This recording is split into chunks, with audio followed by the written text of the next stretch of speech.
Relative pronoun বাক্যের relative ক্লজকে main ক্লজের সঙ্গে যুক্ত করে, তাই একে লিঙ্কিং প্রোনাউনও বলা হয়। এই রিলেটিভ প্রোনাউন কী কাজ করে? রিলেটিভ প্রোনাউন দুটো ক্লজকে যুক্ত করে আর ক্লজে থাকা নাউনের পরিবর্ত হিসাবে বসে। এখন আমরা দুটো সিম্পল সেন্টেন্সকে কিভাবে রিলেটিভ প্রোনাউন দ্বারা যোগ করে একটা কমপ্লেক্স সেন্টেন্স করা যায় সেটা শিখব। দেখো, আমি এখানে রিলেটিভ প্রোনাউনগুলোর একটা লিস্ট লিখেছি, তাদের বাংলা মানেও লিখে দিয়েছি। আমরা এখন প্রথমে এই রিলেটিভ প্রোনাউনগুলোকে কিভাবে খুব সহজে মনে রাখতে পারি সেটা তোমাদের দেখাই।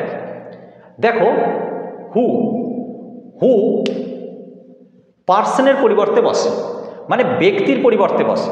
তাহলে হু ব্যক্তির পরিবর্তে, পার্সন আমি লিখলাম পি।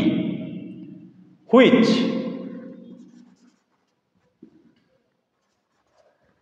অ্যানিম্যালের পরিবর্তে বসে, অর্থাৎ নিকৃষ্ট শ্রেণীর প্রাণীদের পরিবর্তে বসে আর বস্তুর পরিবর্তে বসে। ওকে, তাহলে অ্যানিম্যালের এ আর থিংয়ের টি লিখলাম। দ্যাট দ্যাট ব্যক্তি মানে পার্সন, নিকৃষ্ট শ্রেণীর প্রাণী মানে অ্যানিম্যাল আর থিং বস্তু সবের পরিবর্তেই বসে। তাহলে আমরা বলতে পারি পি অ্যাট প্যাট, এভাবে মনে রাখতে পারি। পি হু হুইচের ক্ষেত্রে, অ্যাট আর প্যাট হচ্ছে দ্যাটের ক্ষেত্রে। এছাড়াও হুম ব্যক্তির পরিবর্তে বসে, আমি বাংলা অর্থ লিখে দিয়েছি। হুজ ব্যক্তি বস্তু সবের পরিবর্তেই বসে। আর হোয়াট যা বা যাতে এই অর্থে বসে এবং এর কোনো অ্যান্সিডেন্ট থাকে না, বা অ্যান্সিডেন্ট থাকলে উজ্জ থাকে। ওকে, এবারে আমরা দুটো করে সেন্টেন্স লিখেছি, এই দুটো সেন্টেন্সকে জয়েন করব কি দিয়ে না রিলেটিভ প্রোনাউন দিয়ে। এই রিলেটিভ প্রোনাউন দিয়ে জয়েন করে আমরা এই দুটো সিম্পল সেন্টেন্সকে একটা সেন্টেন্স মানে সিঙ্গেল সেন্টেন্স করব এবং অবশ্যই সিঙ্গেল সেন্টেন্সটা কমপ্লেক্স হবে। ওকে, চলো। This are the boys they pass this year, এইগুলো সেই ছেলেরা। দে পাস দিস ইয়ার, তারা এবছর পাস করেছিল। তাহলে আমরা এখানে ছেলেগুলো যার পরিবর্তে দে বসানো হয়েছে তারা, তাহলে ছেলেগুলো মানে ব্যক্তি, তার পরিবর্তে আমরা কোন রিলেটিভ প্রোনাউন বসাতে পারি? সেন্টেন্সটাকে যোগ করতে, সেন্টেন্স দুটোকে যোগ করতে, না হু, কারণ আমি বলেছি হু ব্যক্তির পরিবর্তে বসে। তাহলে আমরা হু দিয়ে যোগ করতে পারি এবং আমরা আরও দেখতে পাচ্ছি হু মানে যে বা যারা, অর্থাৎ একজন হতে পারে, একের বেশি হতে পারে, তাই তো? তাহলে হু দিয়ে আমরা এটা যোগ করে দিই। কি হবে উত্তরটা? This are the boys who, দের জায়গায় হু বসাচ্ছি, তাহলে আর দে বসবে না, বাকিটা who past this year. Complete. তাহলে কি হলো? This are the boys who pass this year, single sentence হয়ে গেল এবং সেন্টেন্সটা কমপ্লেক্স হলো। পরবর্তী, this is the turtle won the race. দেখো, এটা সেই কচ্ছপটা, the turtle won the race. এখানে ওই কচ্ছপটার কথাই বলা হচ্ছে যে রেস জিতেছিল। তাহলে টার্টেল এটা একটা নিকৃষ্ট শ্রেণীর প্রাণী, তাই তো? তাহলে আমরা এটা পরিবর্তে কাকে বসাবো? কোন প্রোনাউন বসবে? এই টার্টেলের পরিবর্তে আমরা নিশ্চয়ই হুইচকে বসাবো, তাই তো? তাহলে কি হবে? আমরা এখানে দেখতে পাচ্ছি অ্যানিম্যাল, তাহলে দিস ইজ দ্য টার্টেল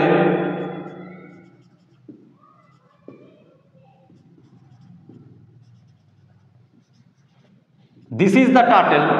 তাহলে এই টার্টেলের পরিবর্তে হুইচ বসাই,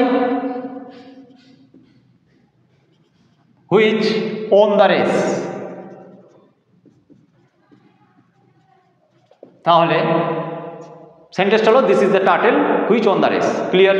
পরবর্তী, this is the house my grandfather build the house.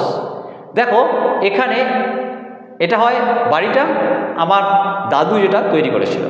তাহলে এখানে বাড়িটার পরিবর্তে আমরা রিলেটিভ ক্লজকে বসাবো। আমরা বলতে চাইবো যে এটা হয় সেই বাড়িটা, এটা হয় বাড়িটা যেটা আমার দাদু তৈরি করেছিল, তাই তো? তাহলে যে দ্য হাউসের পরিবর্তে আমরা কোন রিলেটিভ প্রোনাউন বসাবো? আমরা দ্যাট বসাতেই পারি, তাই তো? বস্তু, তাহলে আমরা কি করব?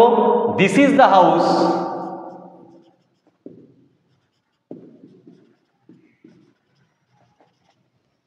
দ্যাট দিয়ে যোগ করি, that my grandfather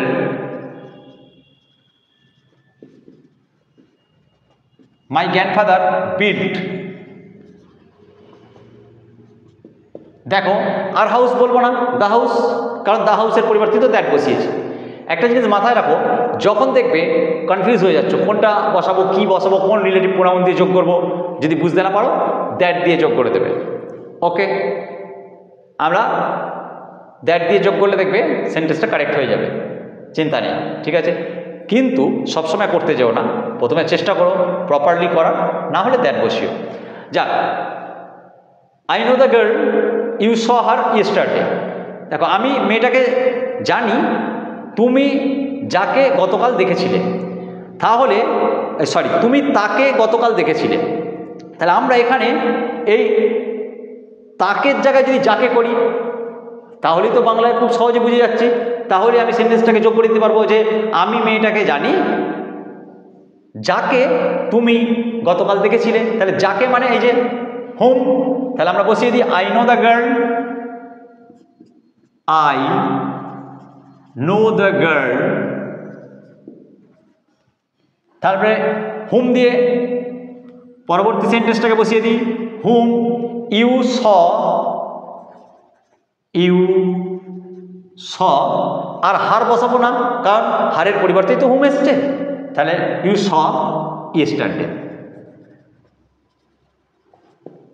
okay, complete.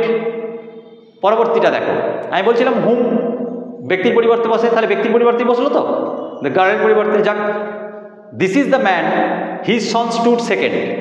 দেখো এইটা লোকটা, তার ছেলে দ্বিতীয় হয়েছিল, তাহলে দ্বিতীয় ছিল, তাহলে ব্যাপারটা কি হচ্ছে, আমরা এখানে বাংলায় যদি খুব সহজে ভাবো তাহলে এই লোকটা যার ছেলে, তাই তো করবো, হিজ সন, এর জায়গায় আমরা কি বসাতে পারি, যার, অর্থাৎ হুজ, তাই তো?